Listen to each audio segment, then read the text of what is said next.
Manager for the National Native Children's Trauma Center housed at the University of Montana. And I'll be sharing some information with you all today in hopes that your organization after the presentation will be better able to identify a trauma screen that fits the needs of the youth that you're working with. Just wanted to share a little bit about our center. The National Native Children's Trauma Center partners with the Tribal Youth Resource Center to provide training and technical assistance in the field of trauma-focused healing. Our center is funded by SAMHSA and is considered a Category 2, a center in the National Child Traumatic Stress Network. We use current research in Indian country and tribal best practices to walk alongside child-serving organizations, including tribal justice systems, to become trauma healing informed.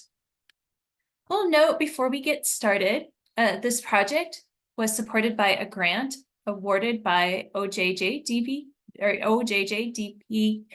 and the opinions, findings, and conclusions in this presentation are not reflective of the Department of Justice. So the material presented today was developed by the Child Health and Development Institute. The training that I'll be sharing with you is an overview of screen time courses. To learn more about any of the topics that we cover, you could go to traumascreentime.org. Currently, there are 4 free courses. After you take the course, you'll really be in a good position to implement screening within your organization. There's a core course that's general and applicable to everyone. And there are 3 site-specific courses, one for schools, one for pediatric primary care, and one for early childhood. And coming down the road in 2025, they'll be developing a specific training for those in child welfare and juvenile justice. So if you have more questions and you'd want to learn more, please do check out traumascreentime.org. I'll lead you through today's presentation and I'll hopefully be able to answer some of your questions. But there are lots of resources that I can share with you and lots of resources out there for you to feel more confident in developing a trauma screen system for your organization. Let's first talk a little bit about why it's important to screen for trauma and traumatic stress. When we think about trauma, we should consider the 3 E's that were developed by SAMHSA, which is the Substance Abuse and Mental Health Service Administration. And these 3 E's are events, experiences, and effects. The first E is events. Although people conceptualize and label events differently, sometimes they're referred to as potentially traumatic events, sometimes they're referred to as adverse childhood experiences, or just in general adversity. It encompasses those type of events that could lead to traumatic exposure or traumatic reactions from children. Some examples include like an acute trauma, which might be witnessing one episode of violence in the community, being part of a car accident. Other times trauma can be more complex or developmental, and that is the trauma can occur within the child's caregiving system. Examples of these type of potentially traumatic events include child abuse and neglect. Sometimes trauma can be complex, or children can witness multiple different types of trauma. So they might witness domestic violence in their home and then be the victim of assault themselves. And still yet, there's what's considered historical trauma. So historical trauma is a traumatic event that happens to a collective group. An example of historical trauma is the forced loss of land and culture experienced by American Indian populations. A wide range of events can be considered traumatic, And unfortunately, we do know that a lot of youth experience these potentially traumatic events. So research has shown that many children do experience these events. In one study, 61% of children reported experience at least one type of direct exposure to violence, crime, or abuse in the last year, while 41% reported experiencing multiple types of direct exposure, and 10% reported experiencing 6 or more types of direct exposure. Now, according to the National Child Traumatic Stress Network, more than 80% of juvenile justice involved youth report experiencing trauma, and many have experienced multiple chronic and pervasive interpersonal trauma. Oh, so we know that potentially traumatic events are common. But the second E of trauma is experience. And this refers to the subjective experience of the child about what happened. So children can experience adversity and trauma in very different ways. So one event might be very traumatic for one child, but another child experiencing the same event may not experience it as traumatic. So I think it's also helpful to remember, as professionals working with youth, we don't want to assume just because a child has experienced a potentially traumatic event that they are going through traumatic stress, nor do we want to minimize the events that have happened to children. Sometimes as professionals, we might think, gosh, I've heard and seen so much worse, so how could that be traumatic? But it's really not up to us. What determines whether or not an event is traumatic is the experience of the child. So it's how that individual labels and assigns meaning to the event, and how that person then is disruptive, how their well-being becomes impacted both physically and psychologically.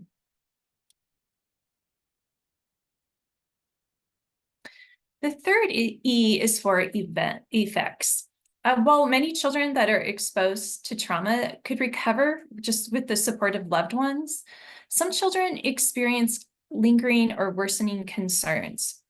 These effects of trauma exposure are often described as trauma stress reactions or childhood traumatic stress. And there's a wide range. Some of them we can see. And in this slide, those observable reactions are what are on the surface, right? The tip of the iceberg, if you will. And examples of reactions that we can observe, or maybe children complaining of somatic complaints or having difficulty sleeping. Sometimes children could be activated by their environment. Something reminds them of the trauma they experienced. And as a result, that child could appear agitated or aggressive or checked out. Below the surface are those less observable reactions that we might not necessarily notice. And that includes the thought process of the child. So a child could have intrusive thoughts of what happened or flashbacks of the event. They could be going through some avoidance, that is, avoiding people, places, things that remind them of the trauma. They can be having some negative, unhelpful thoughts, anxiety-provoking thoughts. And then there's a gamut of difficult and often intense emotions they might be experiencing, such as anxiety, fear, shame, guilt, or sadness. So now that we've talked about what trauma is, let's discuss how screening for trauma exposure and reactions can be useful for the child and family you're working with, and also you and the organization that you work with.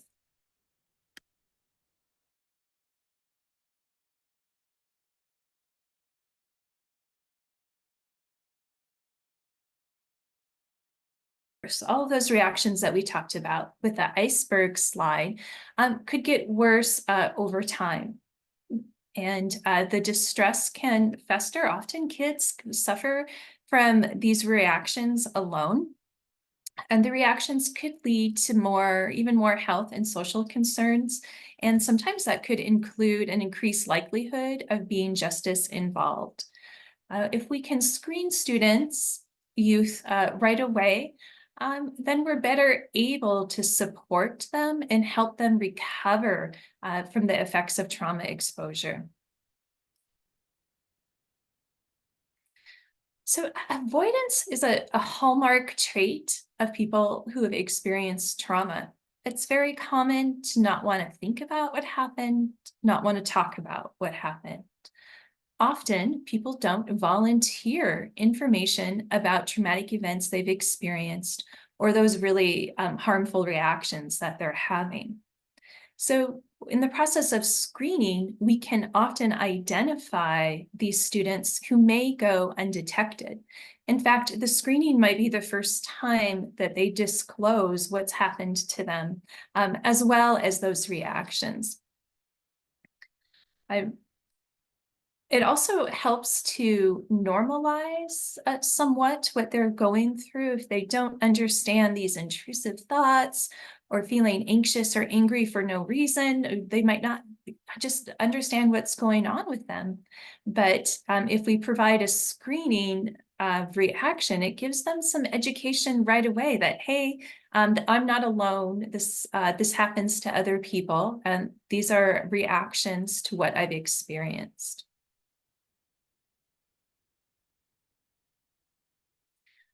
So right away, throughout the screening process, students can start to feel validated that other people have experienced traumatic events.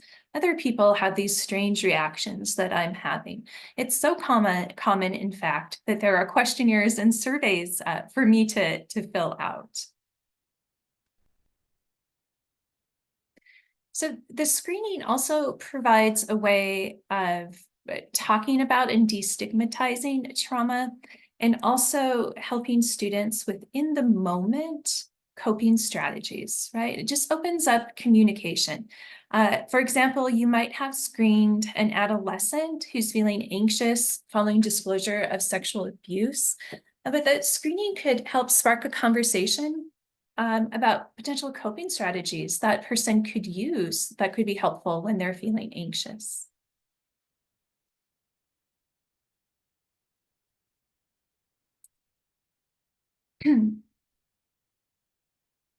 So now let's talk a little bit about how trauma screening can be helpful for you and your organization.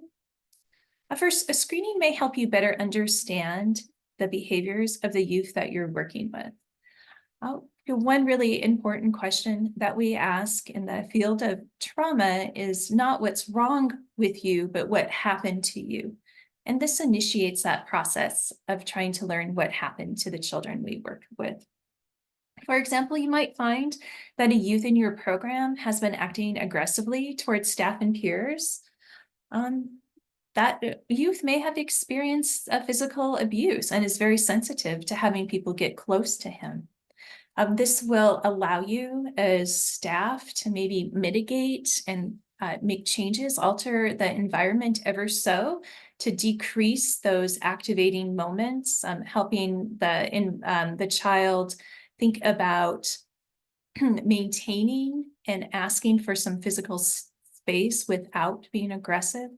So screening can start facilitating the problem-solving process with youth.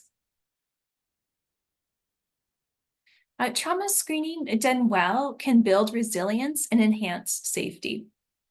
For example, if a child discloses they've been exposed to community violence, the discussion may focus on how that child can reduce future risk. They might include staying away from people or places associated with the violence. And discussions about trauma may also allow you to provide the child and family, if you're working with the family, strategies for getting immediate support if trauma exposure does occur again. A community resource map is a helpful tool to share with your youth and families. Screening for trauma is an important component of being trauma-informed. Here are some resources, and I can share this with you after the training. More resources on what trauma-informed organizations look like, protocols and practical guides for implementing a trauma-informed approach.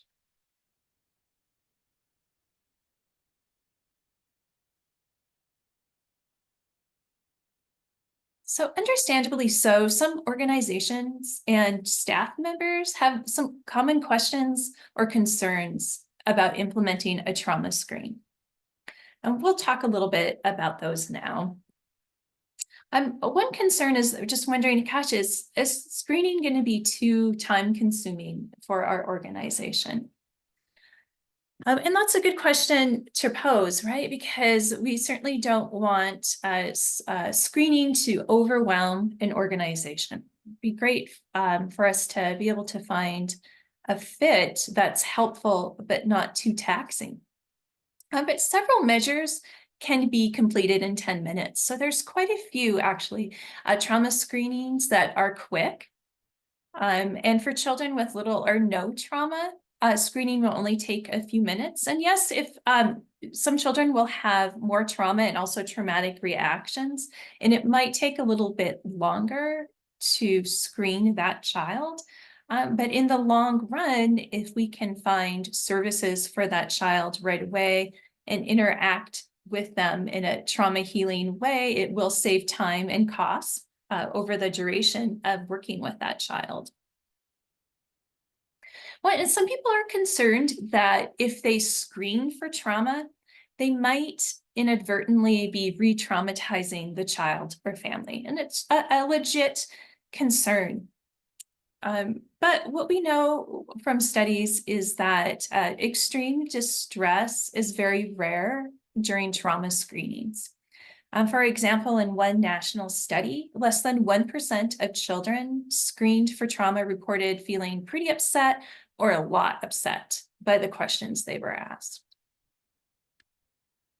And of those respondents who said they felt pretty upset or really upset, 95% of them said they would still answer the questions again if they were asked. And also, I think it's important to point out that the children in that study who said they felt pretty upset or a lot upset tended to be those who needed our trauma-focused services the most. So when distress does occur, it can be minimized and reduced with support from the person administering the screen. It can also be minimized by having a caregiver in the room at times, or incorporating other coworkers and staff who are trained in crisis management. Some benefit, even if the child does experience some distress, the child could still benefit from feeling relieved about finally being able to talk about the trauma, even though it was upsetting. And we also want to consider what it would be like if we chose not to screen that child who was feeling distressed. You know, they would go on to suffer alone and might not get the appropriate services that they need.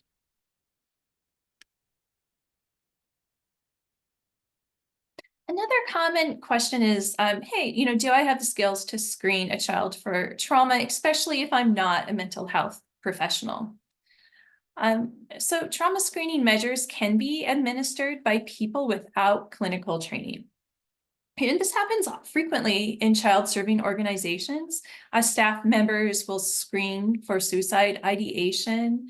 They might screen for depression or substance use. So it's perfectly fine for staff members without clinical backgrounds to screen, as long as they have some support and supervision. And the reason it's appropriate for a staff member without clinical expertise to screen is because screening is so different than assessment and evaluation. A screening just identifies that there's a concern, and then the next step would be to connect that child up with services and refer that child to an assessment. Now, a trauma assessment does involve a mental health professional, and that mental health professional would then be not only interviewing the child and family, but also providing more assessments and maybe some more in-depth assessments. And then it would be the mental health professional's job to diagnose that child. So screening's not about diagnosing. Screening is only about identifying if there's a concern and that child needs additional services.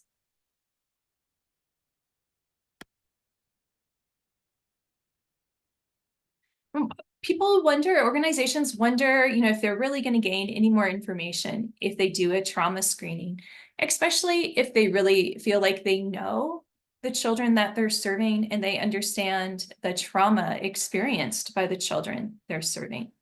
But because avoidance is so strong, as I said earlier, maybe people have not shared about what's happened. Sometimes children have to be asked directly about the event, directly about reactions they have in order to disclose. So a study was completed with child welfare and juvenile justice workers who began screening children they served for trauma exposure and trauma reactions. So many were initially skeptical that they would learn new information because they believed they already knew about the trauma the children they served have experienced. But after screening each child, the staff were then asked a few questions about the process, including whether they learned anything new. For these staff who often knew the children they worked with well, they still reported learning new information about a child's trauma history or reactions with 51% of youth they screened. So even if they didn't learn too much more information, they could understand more about a child's trauma exposure and trauma reactions, and it could start to formulate an action plan.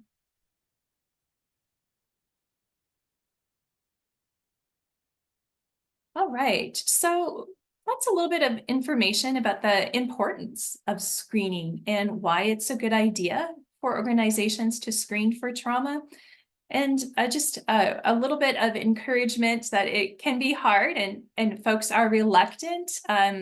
But with that reluctancy, there's always some extra training and support that can benefit that screening process. So I would just like to stop for a minute to see if anybody has questions at this point about the importance for screening for trauma.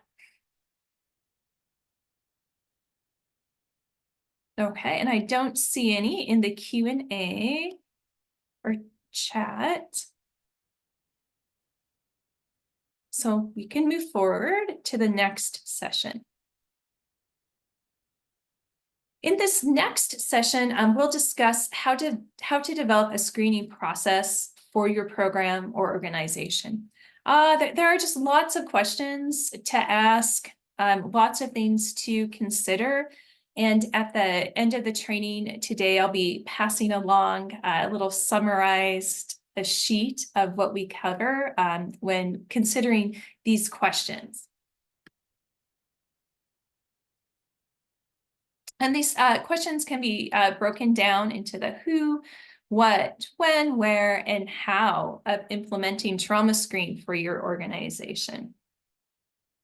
And it's really my intent to not be prescriptive of what might be the best fit for your organization, either in the instrument that you choose or the process in which you go about screening for trauma. But we want to share with you a little bit today about some of those important considerations so you could think about them as an organization and determine what makes the most sense for you.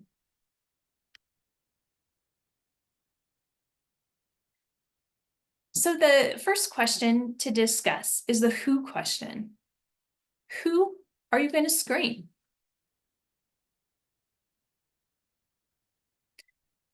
There are 3 different ways of going about identifying or picking a population of youth to screen. There's universal, selected cohort, or targeted screening. And I'll just take a few seconds to describe each of those, including the potential benefits and drawbacks. Universal screening involves screening all children in your organization, so that you screen everybody that you're working with. And it has some benefits. One benefit is that it just makes it commonplace to discuss trauma. It's like, hey, this is what we do in our organization. We screen youth for trauma and trauma reactions because we think it's so important to discuss it. And we realize that many youth that we work with have experienced trauma, and we're dedicated to address it. All right, so it sends that message. A drawback, of course, is that it might be very difficult for an organization to have the resources to screen all of the children within that organization. And as I said earlier, we want to be careful that we don't overtax your organization. So for every child that screens positive, that is, they've indicated that they need another level or more supports for trauma intervention, you need to have services in place. So in other words, it's not ethical to screen a large group of children and they all pop up with extra needs in the field of trauma care, but you don't have access or the ability to meet those needs.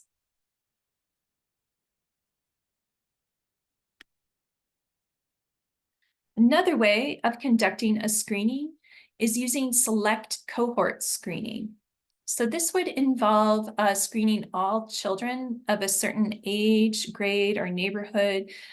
So for instance, with justice-involved youth, you might screen justice-involved youth in one court district, but not the other districts. And we are still screening usually a large group, and it does send that same message that we care about trauma and we want to learn more. The problem, of course, is that not all of your youth will be screened, and you might miss some youth. A benefit, though, is especially if your organization is new to screening, it's a bit of a practice, if you will, kind of understanding, going through it with a smaller group, might give you the confidence to increase the number of students that you screen. You might be able to go through some of the, work out some of the issues with a select cohort screening, and might put your organization in a better place to do a universal screen. Another way of handling who gets screened is to think about targeted screening. So targeted screening involves screening specific children for trauma exposure and reactions based upon risk factors. For example, targeted screening might involve screening children who are known to have or suspected of having trauma exposure. Or you might screen all children who are having behavioral or emotional concerns. The benefits of targeted screening is that it does require less staff, time, and resources than universal or selected cohort trauma screening.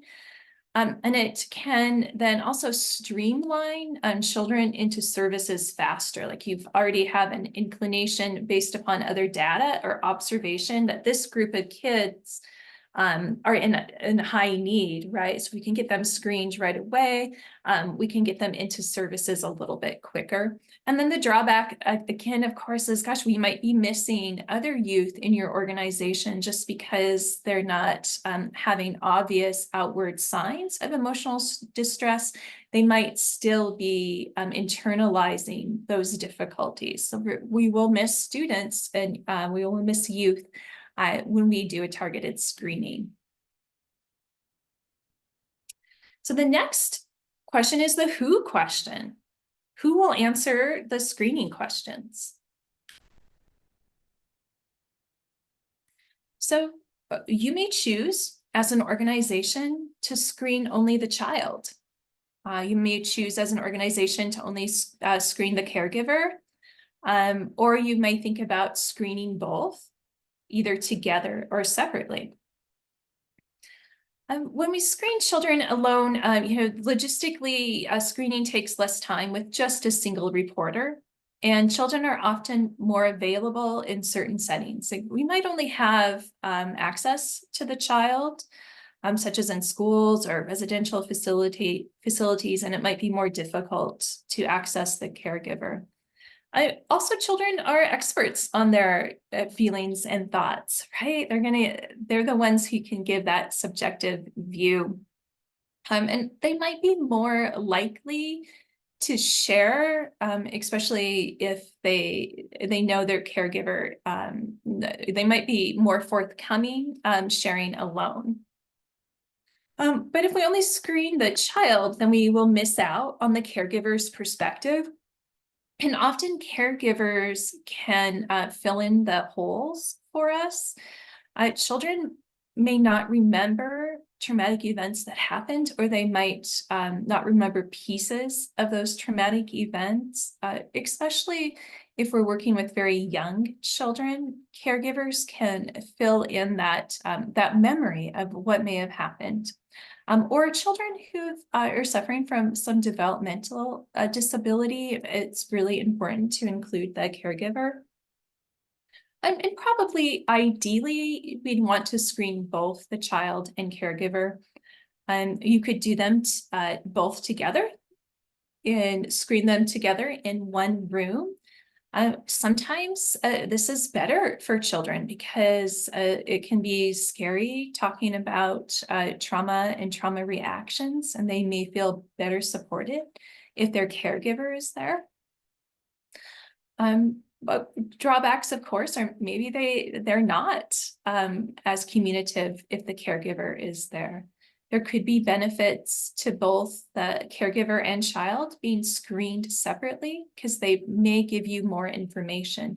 Yeah, especially a child who might be harmed by a parent or family member. They could feel more comfortable sharing that alone. Sometimes caregivers are more forthcoming alone as well. And think about the example of domestic violence. A caregiver might be more inclined to share with you about domestic violence when the child's not in the room.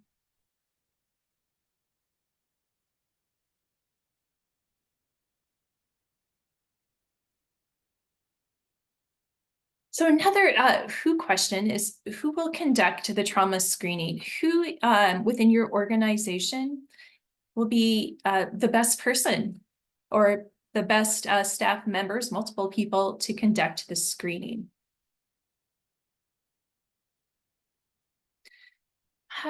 So we might think about that staff member who has the most rapport with the youth or child, maybe has spent the most time with them. They might be in a good place to conduct the screening. Those giving trauma screens should have some general knowledge on mental health or behavioral health. And again, you don't have to be a mental health professional, but some knowledge is beneficial. If someone has a lot of experience implementing, facilitating trauma screens or screens of any kind, they might be a good staff member to tap into. But even someone who's not done trauma screens before can implement, as long as they have some coaching and supervision available to them. I want to find staff members who have dedicated time to adequately go through the screening process.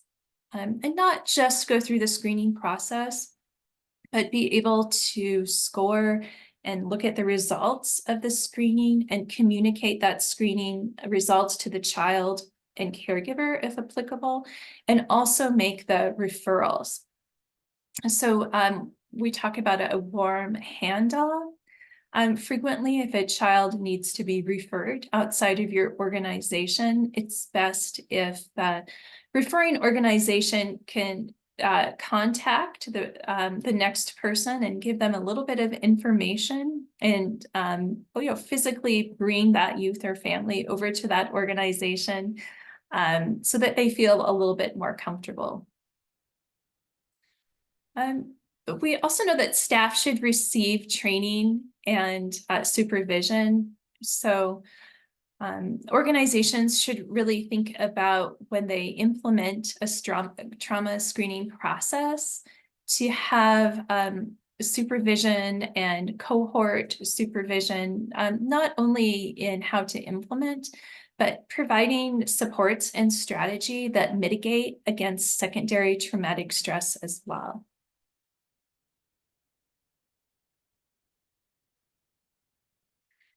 So let's discuss the what questions.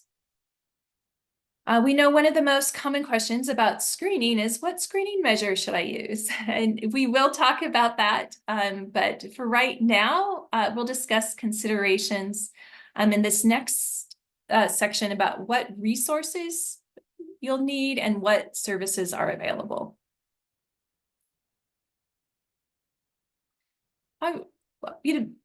Things to consider just to make sure that you're prepared for the onslaught of trauma screening is that sufficient staff and time to screen. So you should have dedicated staff members who can do the screening.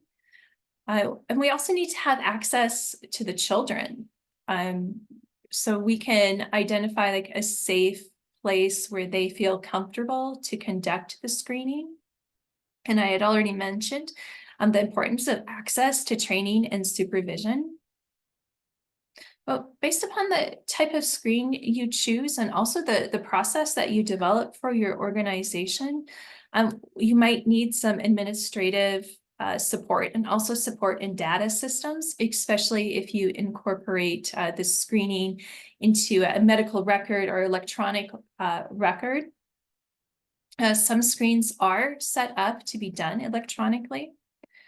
And what I believe is most important is access to a referral source. So if students are in need of trauma-informed mental health providers, you have those folks on the ready.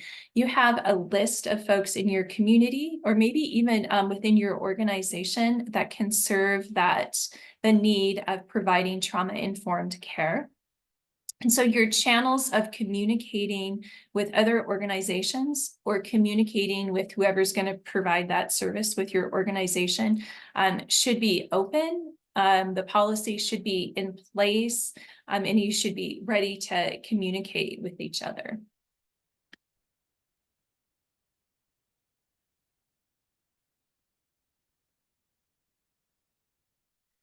Here are some examples of what I refer to when I say trauma-informed care. So that's the clinical assessment piece that I explained earlier.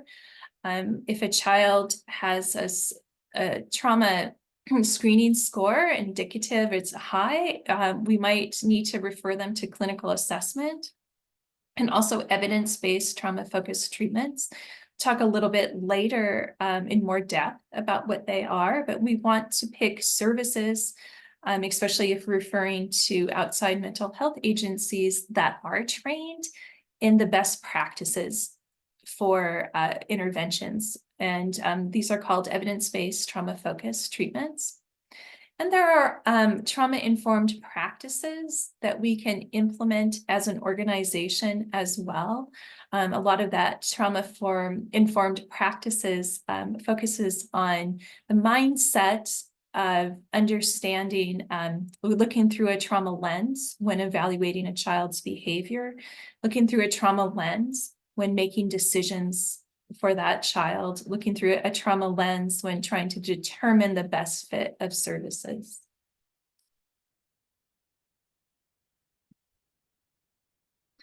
The when question really involves, when's a good time to screen children who are in your organization?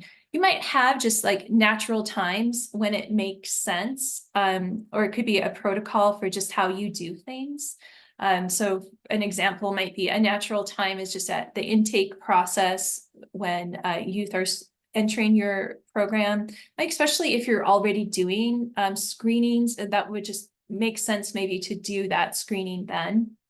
If you do it earlier, it lets youth know that trauma is an important consideration, starts to normalize discussions about trauma.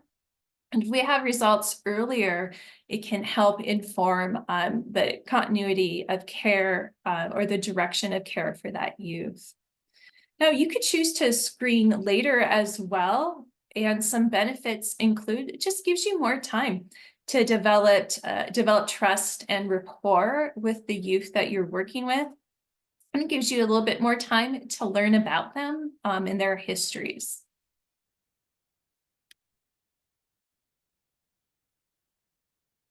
So we're now on to the where question. Where will you conduct trauma screenings? So screenings can be conducted in person or virtually. In person, it's typically a little bit warmer. It gives you the opportunity to establish a relationship, pick up on nonverbal cues. You're in control of the environment a little bit as far as having a comfortable, safe place to conduct the screening. But some families would just prefer to not meet in person, or they're unable to meet in person, maybe because of transportation or daycare obstacles. So a virtual screening is also an option. And it allows you to screen the family when they can't be seen in person. And I know here in Montana, that can be helpful, especially in rural settings where families can't drive the 2 hours for a screening. But then the drawbacks include just the limitations that we all experience when it comes to technology and internet. Bleeping out, it might be more difficult to establish rapport and share resources with folks virtually. And then you don't have control over the environment when you're conducting a confidential interview screening. You don't know who could just pop in and overhear your conversation. Finally, we'll discuss some how questions. How do you conduct the screen? There are two ways. You could either, as a facilitator, interview the child or caregiver, and you take down their answers, or they could self-report on paper or electronically. Sometimes how you conduct your screen is dependent upon what screen you choose. Some screenings are designed to be an interview, and others are designed to be self-report. An interview might be a little bit more appropriate with younger children. Sometimes they might not understand the questions. Some benefits of interview also include it gives you an opportunity to talk with youth or family and give them those in the moment coping strategies that I talked about earlier, or it gives you the opportunity to discuss right as you're going through that screening process. So a self-report can be done on paper or virtually. Some screenings have a virtual element where someone can do it electronically. Self-report might be a little bit more appropriate if you're screening a large number of students, like as in a universal screen. And if they're already doing self-reports with other screenings as just a matter of course with the organization, it might make sense to continue to do that. And self-report might be more appropriate for older children.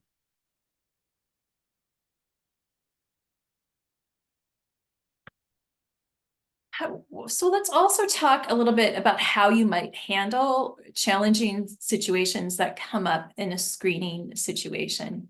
Some of these challenging situations include the report of suicide ideation, self-harm or harm to others. It might bring up mandated child abuse reporting issues. or the child or caregiver, whoever you're screening, might experience that extreme distress. Well, we'll start by discussing mandated reporting. Child serving organizations and staff are required by law to report cases of suspected child abuse in accordance with the Federal Child Abuse Prevention and Treatment Act. So it's also very important to inform youth and families of the exceptions to confidentiality and that you are a mandated reporter.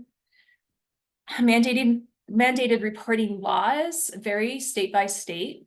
Not everything that you hear, not all disclosure of trauma requires a report, but some do. So it's very important to become familiar with your state's laws and to also follow the mandated reporting policies set by your organization. Most trauma screenings don't inquire about suicide ideation, self-harm, or harm to others. But it certainly could come up as part of the discussion. Children or caregivers might volunteer this information. And you might hear about it if your organization typically does conduct suicide screens for suicide or depression. So it's important just to be prepared. Again, what are the policies within your organization for how to handle suicide ideation? I mean, obviously, safety is of the biggest and main concern. So it might be that you need to stay with that child or family until crisis intervention could intervene. It might be that you need to stay with them until a counselor comes in. You might just let the family know that based upon what you shared today, I'm concerned about your safety, and I'd like for you to see our counselor before you leave today. This is very rare, but I think it's important that all staff members conducting a trauma screen be very familiar with their crisis response protocols within their organization. And though all extreme distress is rare, you also should be prepared to intervene. So a child or a caregiver may become upset. Just being an empathic listener and helping them with deep breathing or coping strategies in the moment may be enough to help them. And maybe you do need to then, if that's not helpful, if that doesn't seem to solve the problem, enact more of those crisis management protocols within your organization. It's also, again, worth mentioning that if a child is distressed, it could very well be that that distress transfers on over to the person conducting the screening. And we know a healing-informed organization really does allow for debriefing of staff. If staff were in that moment of helping a child or family member who is in distress. Again, really important to guard against secondary traumatic stress is making sure then that staff member has the ability to process and debrief with someone else.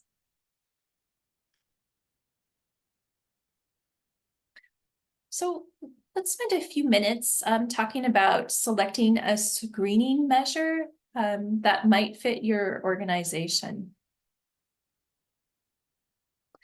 There are several questions that you should consider when assessing the suitability of a trauma screening measure. And there's a document that I can share with everyone, again, at the end of the training that summarizes what I'll be talking about. Another useful document is the Summary of Selected Trauma and Adversity Screening Measure. You'll also be receiving a copy of this. The screening measures in this document were selected because they were short, 10 or fewer items. They were found to be reliable and valid through research. And they're at low cost, right? So there's some good screenings in here for you to take a look at when choosing which one might fit your organization. The screening, the trauma screening that you conduct, it's very much recommended that you screen for not only potentially traumatic events, but also reactions. It's not enough to ask a child what happened to you. We also have to follow that up with, as a result of what happened to you, how are you being impacted today? So it's very important to ask about events and reactions. Some screens only ask about events. Some screens only ask about reactions, and other screens ask about both at the same time, which I'm sure you could imagine is maybe a little bit more of an effective way of screening. But you can ask about them separately. The important thing is that you ask about both events and reactions. Want to take a look at your screening and make sure it's feasible to complete. We want children and families to be able to complete the screen in just a few minutes. Many screening measures have 10 or fewer items.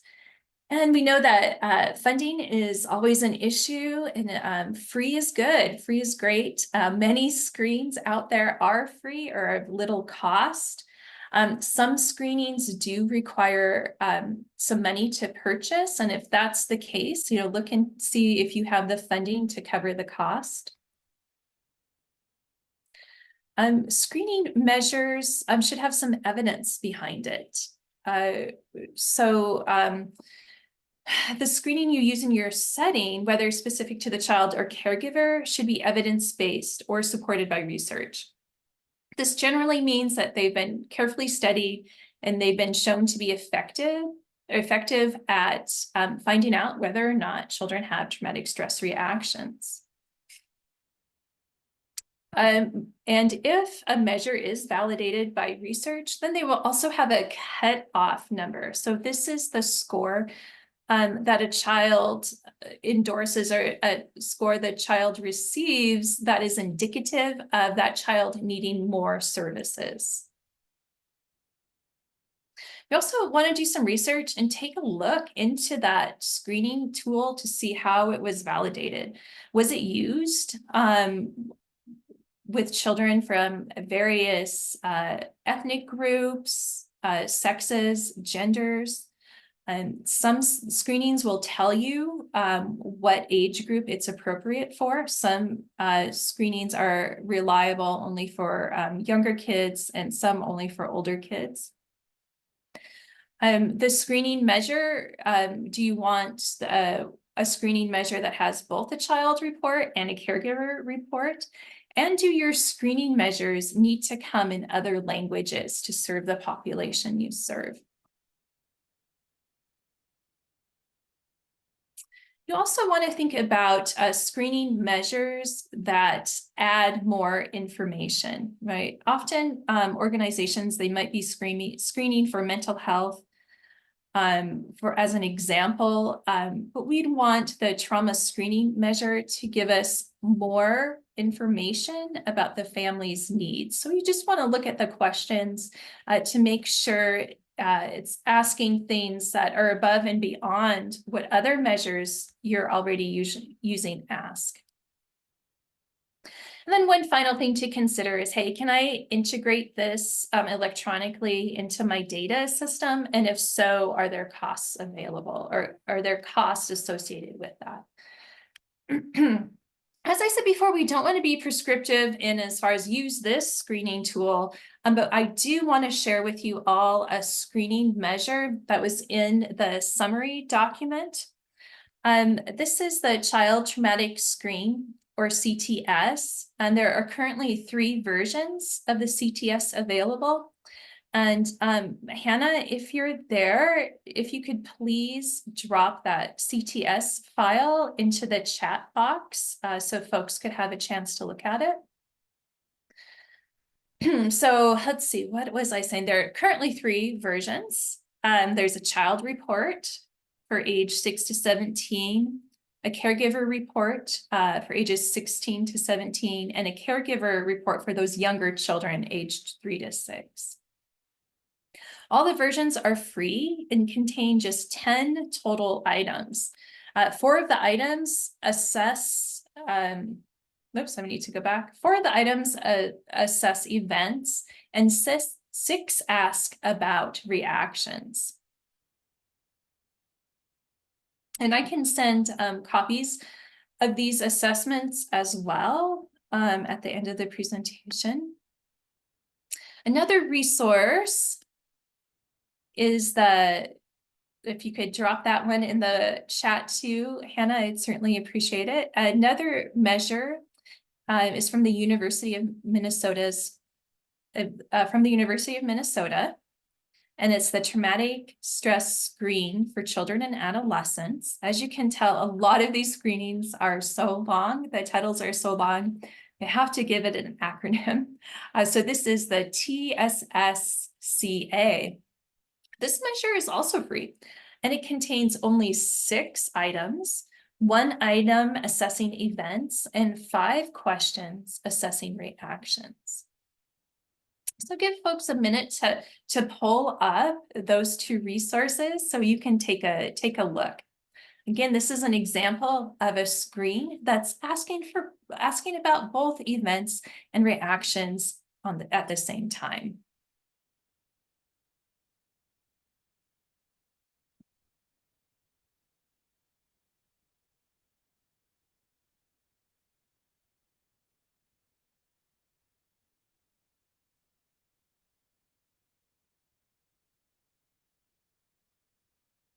And while we're paused here, I just would like to open it up if anybody has questions thus far on those questions to consider when it comes to implementing the trauma screen process.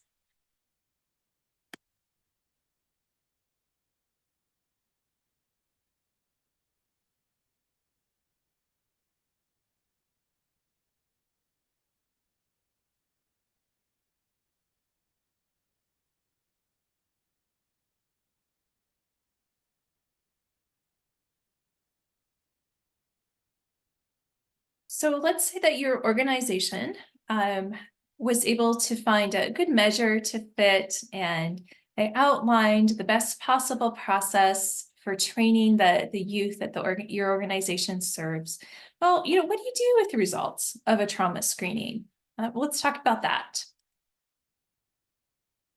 You can use the results of the trauma screening to help your organization.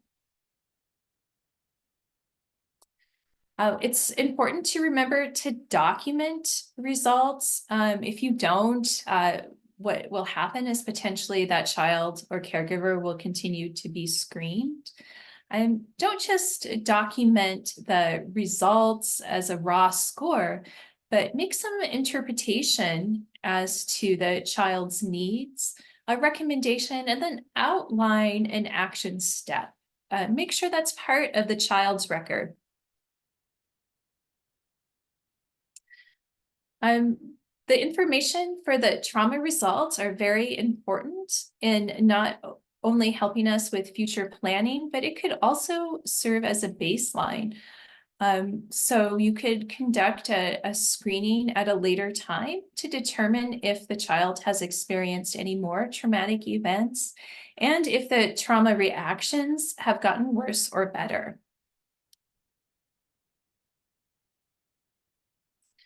Another way trauma screening results can help your organization is it can really help to inform staff members and help them understand, or maybe even reinterpret a child's behavior. We want to switch to that mindset again about not what's wrong with you, but what happened. This can help staff members maybe gain some insight and empathy when working with the child. They might be more inclined to utilize their relationship with that child to help mitigate the effects of trauma. Let's just look at an example. So this is a potential juvenile justice example. Let's say a juvenile probation or detention officer is supervising a youth who's had multiple charges of assault against other youths in the community.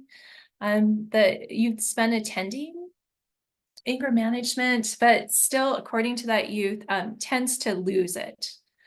Now, if we were to do a trauma screen, and for this child, maybe we find out that the child has had multiple um, incidences of trauma, including physical assault, abused by a stepdad. We can maybe understand a little bit better why that child might be hypervigilant.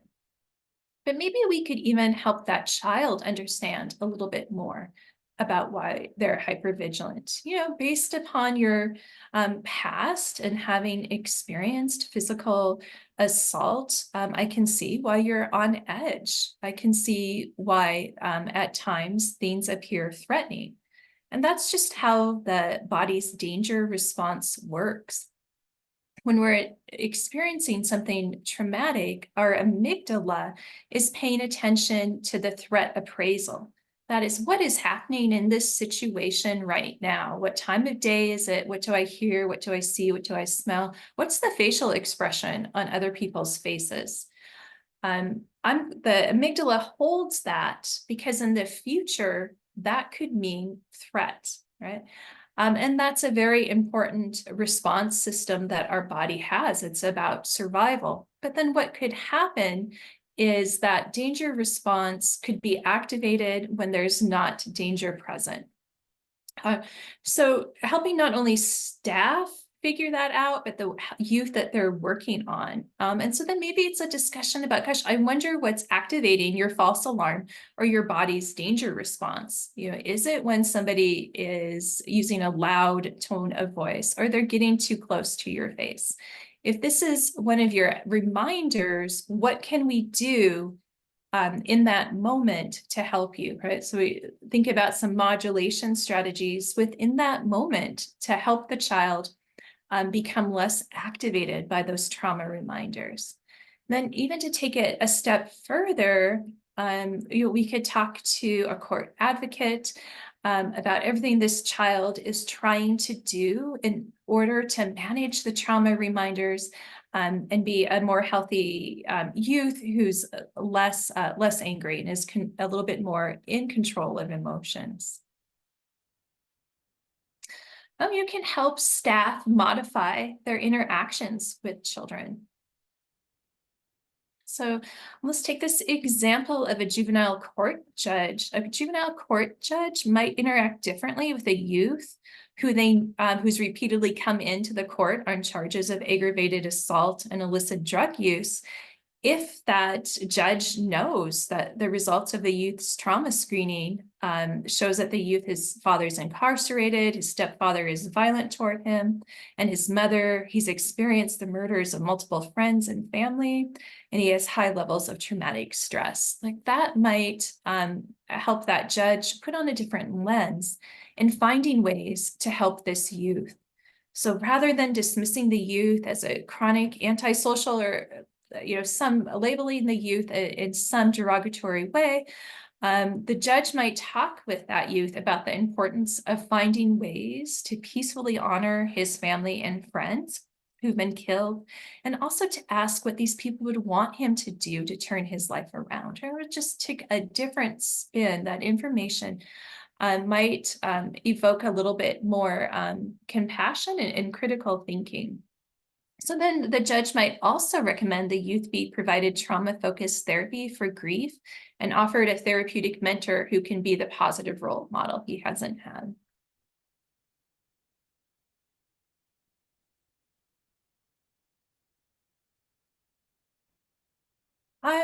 So after you've done some screening for trauma, we have to think about how to use that information to support connections with other organizations or providers.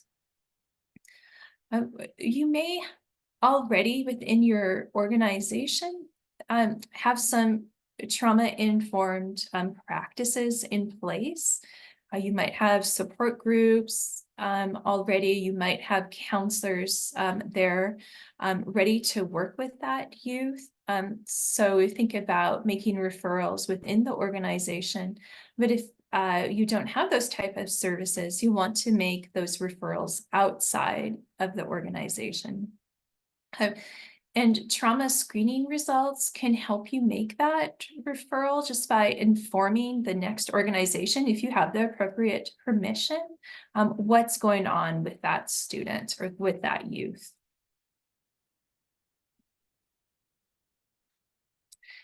So when you do a warm handoff to a clinician outside of your organization, it's important to, with the family's permission, let the clinician know a little bit about what's going on with the student, not only events and reactions, but maybe what some of their strengths are and progress they've already made.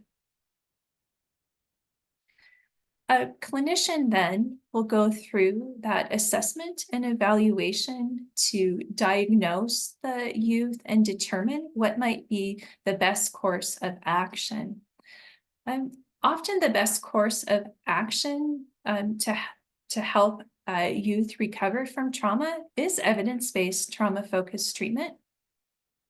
Evidence-based trauma-focused treatment is grounded in research, and there have been efficacy studies that suggest youth with trauma improve after receiving this type of treatment. I just wanted to briefly share with you what common components are included in evidence-based trauma-focused treatment. There's typically some psychoeducation about how trauma impacts us. There's always a relaxation component, so some training right away with the youth about how to manage hypervigilance or difficult emotion. It could take the form of progressive relaxation or positive imagery or grounding. The youth will gain some skills to manage really difficult emotions, be able to identify, measure them, and manage them. The youth will gain some skills in challenging unhelpful or anxiety-provoking thoughts and replacing them more with helpful, calming, or optimistic thoughts. The youth will have the opportunity to talk more about their trauma and be in a safe place with a clinician to process that experience. Most evidence-based practices also have a caregiver component. So the caregiver is brought in and sometimes taught the same skills that the youth is taught, is also brought in to support the child and problem solve ways to help support the child at home. They can vary in length and they can be delivered individually or in a group setting. If evidence-based trauma-focused treatments aren't available in a location, again, I'm thinking maybe a rural setting or a setting where there just are not very many clinicians available, it's okay to refer to a therapist without that training, but you would hope and maybe ask to make sure that they have some experience working with children and families who've experienced trauma. Oftentimes, as a result of trauma screening, we may find that the family has other needs. And so it can help us facilitate those referrals to food insecurity, safe housing, legal aid, and advocacy groups. Another way to use results of trauma screening is just to help you as an organization maintain and improve that screening process. So through summative results, and a summative result are the aggregated results of all the trauma screenings that you've done that have been depersonalized, that is, the identity of the youth has been removed. Those aggregated results can help you get a better sense as an organization how many the widespread, I guess, impact of trauma that might happen amongst the youth that you're serving. It can help you really hone in and identify services within your organization, but also think about that resource mapping and what else is out there trauma-informed to help the youth that you work with. It can also fill in gaps if you summarize trauma screening results, you could do a little bit of an introspective within your organization. It's like, well, now did all of these students who scored high, who had a high cutoff score, did they receive services? Why or why not? Um, and if you're evaluating your screening protocols and process, seek input to refine the process. You could think about asking the youth and families that you interviewed or who you conducted the trauma screenings with if it was helpful. Why or why not? Work with staff and get feedback from staff on the ease of the implementation of the trauma screen. Do staff feel like they need more support in order to effectively implement trauma screens? And ask your referring organizations, the organizations that you refer to, hey, was this an appropriate referral? Was it was this screening tool helpful? Why or why not? So this comes to the end of our training. We'll be wrapping up. As I mentioned, I'll be sending a number of resources to Haley, who I think by the end of the week will be able to get you some more documents. Some of them summarize things that I went over. Other documents give you more ideas as to where to look for information about trauma screening measures.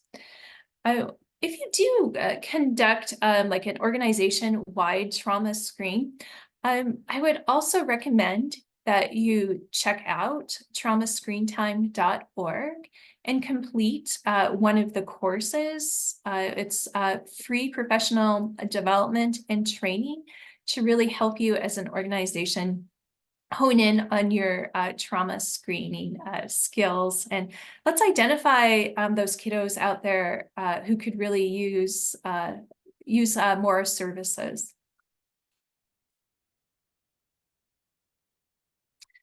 So with that, and I think I left just a few minutes. If anybody has any questions or concerns about trauma screening, comments that they're just dying to make, please feel free to do that now.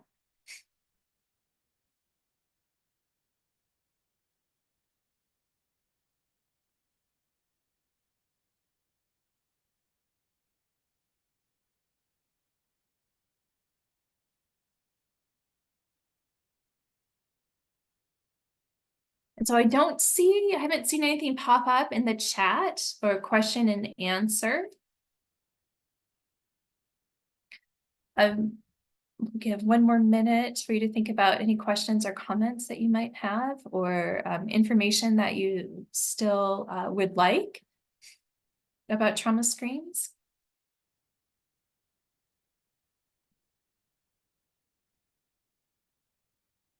And then it looks like somebody raised their hand. And if you please feel free to come off mute and ask a question if you'd like.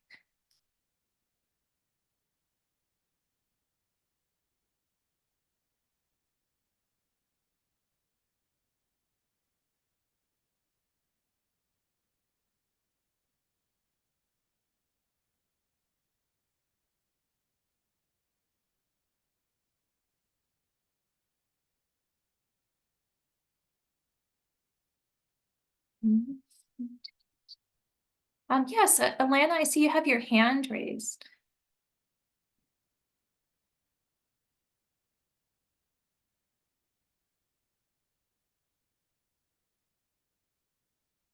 Alana, did you have a question?